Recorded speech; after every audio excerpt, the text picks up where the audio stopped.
The silence filled the taxi as I watched the Manhattan lights out the window. My black dress, picked especially for my mother-in-law Barbara's 60th birthday, now felt like it weighed a ton. The Le Ciel restaurant looked imposing on the corner, bringing that familiar feeling of not belonging that always hit me at the Walters family events. At the entrance, the hostess typed the last name into the system with her long, nimble fingers. "Sorry, ma'am. We have a reservation for Walters, a table for 6, but I don't see your name here." My heart sank. 6 people. Michael, Barbara, his father, and the 2 sisters. The whole family, minus me. There must be some mistake. My husband confirmed I was coming. The guy double-checked, looking embarrassed. That's when I saw Barbara coming over, her perfect smile not quite reaching her cold eyes. "Jessica, dear, what an awkward situation. I could have sworn Michael said you couldn't make it today. Something about work?" It was a lie. I knew it. She knew it. Probably everyone knew it. 5 years of marriage to Michael, and this was just another one of my mother-in-law's little orchestrated humiliations. Subscribe to the channel and leave your like to get access to more stories like this. "Jessie? I can't believe it." The deep, familiar voice cut through the tension. Richard Thompson, owner of Le Ciel, came over smiling. His hair was a bit grayer, but the spark in his eyes was still there. "Richard, long time no see." We hugged like old friends. I could feel Barbara's confused gaze watching us. "This woman was my sous chef for 3 years," Richard announced, turning to the group. "One of the best I've ever had. I thought I'd lose her to Daniel, but she decided to go a different way." Barbara's face tightened. Michael looked just as surprised. In 5 years of marriage, my past in high gastronomy rarely came up at family gatherings. Barbara always preferred to introduce me simply as Michael's wife. "A table for 7 is ready," Richard declared, completely ignoring the previous situation. "Come with me. Let's go to the best spot in the house." The 8-course tasting menu flowed while the tension grew. Barbara led the conversation as usual, mixing travel stories with subtle digs aimed at me. "So did Jessica work here?" Samantha, Michael's younger sister, asked in fake innocent tones. "I never imagined you'd been a waitress." "Sous chef?" I automatically corrected. "Second in command in the kitchen." "How charming," Barbara interrupted. "I guess that's how you managed to impress Michael, with your culinary skills." Muffled laughs from the sisters. An awkward silence from my husband. Typical. Michael never defended me from these little jabs, always choosing to keep the family peace at all costs. "The real estate market is booming," Barbara changed the subject, addressing Michael only. "That apartment on Park Avenue I mentioned would be perfect for you, though I imagine it's a bit above your current budget." I took a deep breath. The red wine went down faster than it should have. Dinner moved along like a rehearsed dance. Barbara dominated every pause in the conversation. Michael nodded along to everything, and the sisters exchanged knowing glances. When the conversation shifted to Michael's recent investments, I felt my stomach clench. "The latest project is doing really well," Michael commented, his chest puffing with pride. "The expansion to Chicago was a calculated risk that's paying off." "My son's always had an eye for business," Barbara smiled, squeezing his hand across the table. "It's a natural gift of the Walters." Ashley, the middle sister, leaned toward her mother, speaking loud enough for me to hear. "And Jessica must be so grateful for all that stability, right?" Barbara nodded, turning to me with that condescending look I knew so well. "Must be comforting for someone who used to work in services to be supported by a successful man. Michael is so generous." Something inside me broke. 5 years of silence, of swallowing my words, of being the peacemaker. 5 years letting everyone believe Barbara's story. "Funny you mentioned that, Barbara." My voice came out calmer than I expected, because actually I was the one who provided the seed money for Michael's first project. The silence fell over the table like a guillotine. "Dear, we don't need to discuss financial details." Michael tried to intervene, looking pale. "Why not? Your mother seems so interested in our financial dynamics." I took another sip of wine. "After I left the culinary world, I invested in tech. I was lucky to get in early on some startups that did really well. When I met Michael, he had brilliant ideas but no capital. I believed in him. I invested, and I still invest. Barbara stared at me as if I had two heads. That expansion to Chicago you mentioned. My money. The new office in Manhattan, also mine. Actually, I own 51% of Michael's company. I always thought he told the family. The silence was complete. Stunned looks circled the table, and for the first time since I met the Walters family, I saw Barbara speechless. Her trembling lips tried to form a response, but nothing came. Out. Michael kept his eyes fixed on the tablecloth, as if he hoped to find a way out in it. Jessica, you're overreacting, he finally murmured, his fingers tapping nervously on the edge of the table. We're a team. The money is ours. I smiled with a calm I didn't even know I had. Years of bottled-up frustrations seemed to evaporate, replaced by a crystal-clear understanding of what needed to be done. No, Michael. We were never a team. A team protects itself. A team respects each other. I set the napkin on the table and stood up, adjusting my dress with dignity. Every pair of eyes followed my movements as if watching an exotic creature in a zoo. Michael's sisters exchanged puzzled looks, while his father, always silent, studied the bottom of his whiskey glass with sudden interest. Richard, I called, seeing my old mentor watching quietly from afar. Dinner was impeccable as always. Please pass on my congratulations to the new chef. He stepped closer, genuine, concern in his gaze. Want me to call a taxi for you? It won't be necessary, thanks. I think a walk will do me good. Barbara seemed to snap out of her trance, her voice returning to that controlling tone I knew so well. Michael, aren't you going to say something? Are you just going to let her leave like this, making a scene? My husband looked at me, his face a mixture of confusion and pleading. I recognized that look, the same he used when he needed money for another investment, when he wanted me to stay quiet at family dinners, when he asked me to understand his mother. Only now did I realize how long I had mistaken that look for love. Jessica, we can talk about this at home, like adults, he suggested, adjusting the fancy tie I'd given him at his last birthday. Yes, Michael, let's talk at home. The Manhattan lights shined as I walked away, each step taking me further not only from the restaurant, but from 5 years of self-erasure. The cold night air brought a sense of awakening. There were no tears, just a firm resolve forming in my heart. My phone buzzed insistently in my pocket.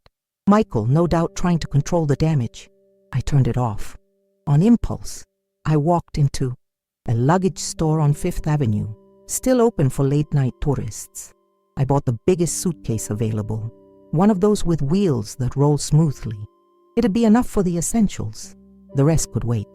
Our apartment was silent when I got home. I turned on the lights and took in every detail. The minimalist decor I'd chosen, the paintings I'd bought on our trips, the Italian sofa Michael begged for, and I ended up agreeing to. Everything now belonged to a life that wasn't mine anymore. I went straight to the closet and grabbed the new suitcase. I started sorting out important documents, jewelry, some clothes. I didn't need much. The feeling of lightness was almost intoxicating. The front door slammed shut, heavy. Footsteps moved down the hall. What do you think you're doing? Michael appeared at the bedroom door, looking both furious and disoriented. You humiliated my whole family. My mom is devastated. I kept calmly folding a cashmere sweater. Your mom's devastated because she found out that the money she despises is exactly what supports her son's lifestyle. You've twisted everything, he protested, running his hand through his hair in frustration. You made me look like some kind of freeloader. I stopped and stared him down. And who are you, Michael? Think about it. When was the last time one of your projects was financed with your own money? When was the last time you stood up for me against your mom's constant humblishments? When was the last time you acted like my partner and not just as Barbara's son? He sat on the edge of the bed, suddenly looking smaller. You know how difficult my mom is. She's from another generation with different views. I always tried to balance things. I shut the suitcase with a decisive click. Balancing would mean not letting your mom treat me like garbage for 5 years. Balancing would mean telling the truth about our finances instead of letting everyone think you're the big provider and I'm just the lucky girl who got a rich husband. Is that it? Everything comes down to money for you? He shot back, trying to regain some control. No, Michael. If it were just about money, I'd have left a long time ago. I sighed deeply. It's about respect, dignity, things I realized I'd never have in this family. He watched the suitcase with growing anxiety. You're not really leaving. It wasn't a question, just a desperate attempt to deny the reality in front of him. I am leaving, and that's not all. I pulled out my phone and showed him an email I'd sent to my lawyer while walking from the restaurant to home. I'm filing for divorce. My lawyer will contact yours first thing tomorrow. His face went completely pale. You can't do that. We have contracts, joint investments, the company. That's where you're wrong. I set the suitcase on the floor and rolled it easily. Since you never really cared about the legal details of our business, maybe you didn't notice a few things. What do you mean by legal details? Michael asked, his voice rising a notch. I walked to the office with him trailing like an uneasy shadow. I opened the safe built into the wall behind an abstract painting, a choice of yours, paid for, with my credit card. From it, I pulled out a blue folder with meticulously organized documents. I own 51% of the company, like I mentioned at dinner. But there's more. I laid the papers on the table. This apartment, for example, it's registered solely in my name.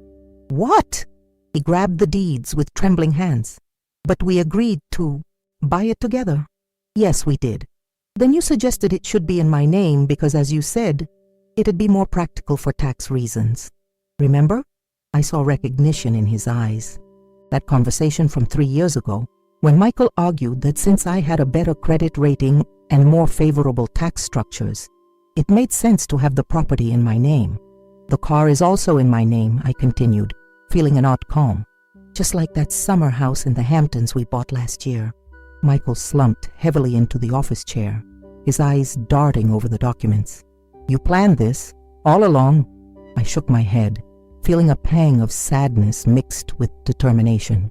No, Michael. I never planned on divorcing. I believed in our marriage. I believed in you. Keeping the assets in my name was practical, suggested by you. The irony is, you never really valued these bureaucratic details, as you used to call them. He rubbed his face with his hands, looking as if he'd aged 10 years in minutes. The office on Madison Avenue? Leased in my name. The investments. In Chicago?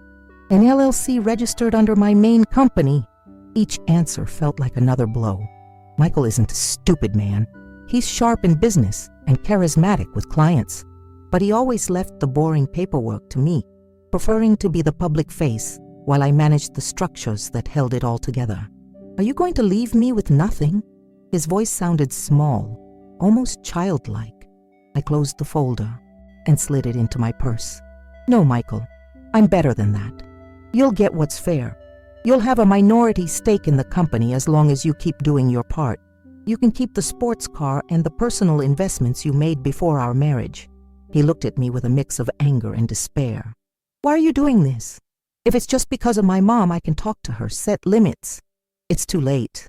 My voice came out softer than I expected. It's not just your mom. It's you, Michael. It's who you chose to be in this relationship. It's who I allowed myself to become by your side. I walked back to the room to grab my suitcase. He followed, trying different approaches.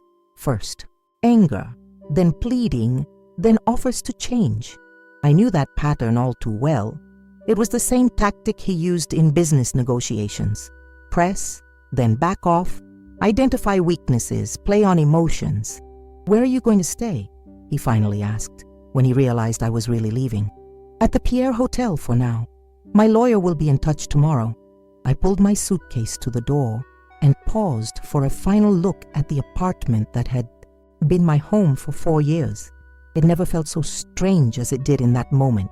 Jessica, Michael called, his voice breaking. I love you. It was the first time I heard those words from him that night. Maybe the first time in months. Good night, Michael. The following weeks passed in a blur of lawyer meetings, documents to sign, and ignored calls from the Walters family. Barbara, tried reaching me several times, first with angry messages, then conciliatory ones, and finally pleading. I deleted them all without replying. I rented a temporary apartment with a view of Central Park. It might have been a stretch, but I needed that open space, that view to remind me that the world was bigger than the 5 years I spent trying to fit in with the Walters. There, contesting the ownership of the company, my lawyer Diane said during our weekly breakfast. A woman in her 50s with the energy of someone in their 20s, Diane specialized in high-profile divorces and seemed genuinely excited about my case. It was expected, I said, taking a sip of my coffee. What's their claim? The usual. They say you gained an unfair advantage, that Michael wasn't aware of the contract's implications, that you were coerced. She rolled her eyes. It's a strategy to buy some time and try to get a better deal. I'm not interested in a deal. Diane smiled, a sharp predator's smile. That's why I like you, Jessica. Most of my clients start off determined and then cave. You seem to get stronger with every meeting. It was true. Every day away from that toxic dynamic brought more clarity. I started reaching out to friends I'd neglected, reactivated my professional network, and even visited Richard at Le Ciel to explore possible collaborations. Michael tried several tactics throughout the process. First, legal threats through his lawyers. When he realized my paperwork was flawless, he moved to reconciliation attempts, with daily flower deliveries, which I donated to a local hospital, emotional messages, even an accidental meeting outside my new building. Just 5 minutes. Jess, he pleaded, genuinely crestfallen. We can talk like adults. I gave him those 5 minutes at a busy cafe where we couldn't cause a scene. You're ruining my life, he began, his deep-set eyes tired against his impeccable suit. My mom is inconsolable. The investors are nervous and His voice broke. I miss you. I kept my hands firmly around my teacup. Michael, you had 5 years to appreciate my presence. Now you need to learn to deal with my absence. What can I do to fix this? The vulnerability in his eyes seemed real. For a moment I felt that old weakness, the urge to comfort him, to make everything right. Nothing, I replied, surprising, us both with my firmness. Some things, once broken, can't be fixed. They can only be replaced with something new and hopefully better. 4 weeks after that fateful dinner, we got the news. Michael's lawyers had dropped all their challenges. He accepted the terms of the deal we'd initially proposed. It's a complete victory, Diane announced, raising a glass of champagne in her office overlooking the East River. You keep majority ownership of the company, all the properties, and your personal investments. He keeps his minority stake and the right to continue working in the company if he wishes. I watched the bubbles rise in my glass, feeling a strange mix of relief and melancholy. You don't seem happy, Diane observed. I am, I assured. I'm just thinking about all the time I spent trying to be the person they wanted me to be. She nodded understandingly. Well, now you have all the time in the world to find out who you really are. Subscribe to the channel and leave your like to get access to more stories like this. A month after the divorce was finalized, I received a thick cream paper envelope with the Walters name embossed in gold, an invitation to Michael's parents' wedding anniversary, a gala at the Plaza Hotel. My name was handwritten in elegant calligraphy that I recognized as Barbara's. Along with the invitation, a personal note. Jessica, I hope we can overcome our differences. Family should always stay united, even in tough times. Barbara Walters. I laughed to myself in my new apartment, a spacious Soho loft I had recently bought. That woman's audacity knew no bounds. Even now, she was trying to regain control, rewrite the narrative. To Barbara, I wasn't the woman. Her son had hurt, just a difficult daughter-in-law who needed to overcome differences. The phone rang. It was Michael again. In the past few weeks, he had swung between angry calls about business decisions I made and desperate attempts at reconciliation. This time, I answered. Jessica. He sounded surprised, probably not expecting me to pick up. Did you get my mom's invitation? I did. And are you going? What do you think, Michael? A heavy sigh came through the line. I think We should at least try to keep things civilized. After all, we're still partners. We're business partners, not social ones. I don't need to show up at family dinners just to sign corporate documents. A few seconds of silence. I miss you, Jess. His voice sounded small, almost sincere. I made mistakes, a lot of mistakes. But what we had was special. I looked out the window of my new home. The late afternoon sun bathed the exposed brick. Buildings of Soho, casting golden patterns on the walls. A space entirely mine, decorated just the way I like it, no compromises. What we had was convenient for you, Michael. I was convenient. Financially, socially, emotionally, I was always there to meet your needs. But there was never any reciprocity. That's not fair. I gave you everything. No, Michael. I gave you all of me, and you took the credit. Another long pause. So that's it. 5 years of marriage end like this. 5 years of marriage ended at that dinner table, when your mom humiliated me for the 1,000th time, and you once again said nothing. I hung up without waiting for a reply. I tore the invitation into small pieces and threw them in the trash. A theatrical gesture, maybe, but inexplicably satisfying.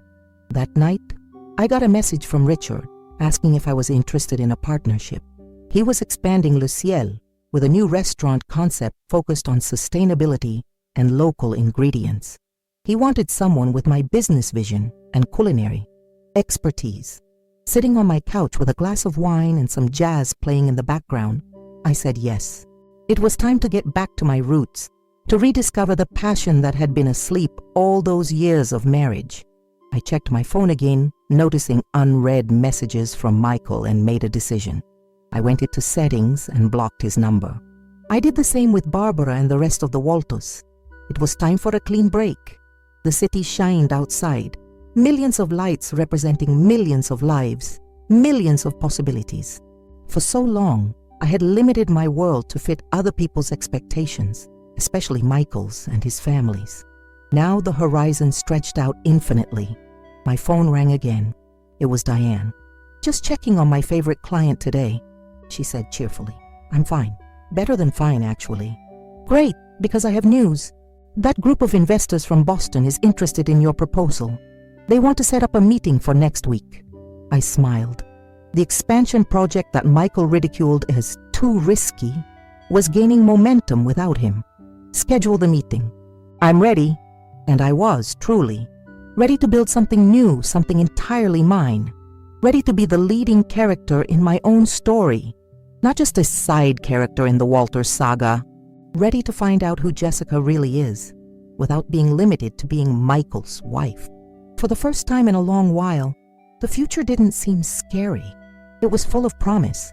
And that, I realized as I watched the Manhattan lights sparkle, like earthly stars, was the true meaning of liberation. Subscribe to the channel and leave your like to get access to more stories like this.